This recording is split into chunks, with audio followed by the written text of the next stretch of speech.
The start was really cool because we went to the favelas, which is a slum. We're sitting there praying in one group, and this lady just comes running up to us and says, she was like in a hurry, yeah, I need deliverance, I need deliverance. And so we just prayed for her, and then she felt joy come upon her, and off she went. And it's like that set the tone for the whole rest of the trip. That ministry was bomb. Yeah, that was good. The ministry was bomb. Yeah, a lot of people. That's when you spoke. Heck, We started, we didn't expect it. We were just like with kids, giving them like gifts and spending time with them. They're like, oh, we're gonna go to a church, and like, all right, you're gonna do worship, you're gonna share a testimony, and you're gonna do your skit. And like God moved, but we were all freaking out like, what? We're not prepared.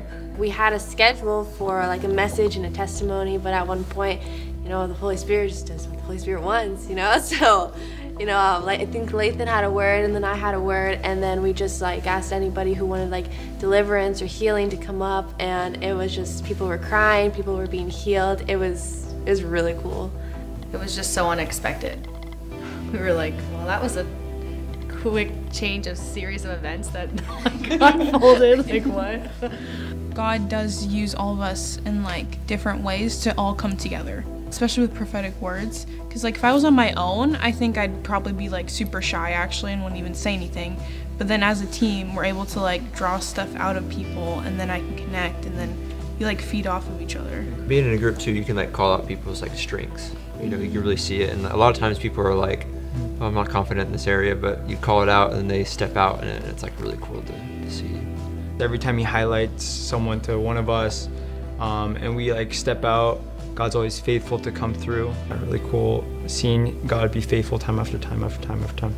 We worked together as a team, and it was almost like a treasure hunt where God would tell us one word, someone else would get another word, and we would press in and pray for people, and the people were like, wow, I can't believe you shared that with me. It's like God used specific things like from each of us. Like we wouldn't have been able to like speak to him that way had we not each like, it all came together. It was the last week in Bella Desange. Right before we had prayed in the van, like, guys, pray for words. Deb, she said, hey, I got sugar. And then Danielle, you had red on red or something like that. So I was like, okay, yeah, I guess I maybe have sugar too. But we get stopped by somebody who, he had a red shirt, red shoes, and a red backpack, and he was selling red candy, so sugar.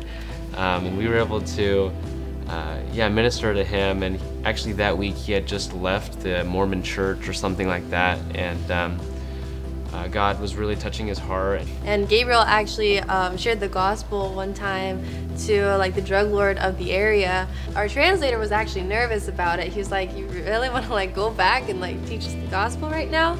And he was like, yeah. So we went back and he did it. I was like, you just told him about Jesus. I'm like, that's awesome. I think we had like a couple people that turned us down, but it was like rare.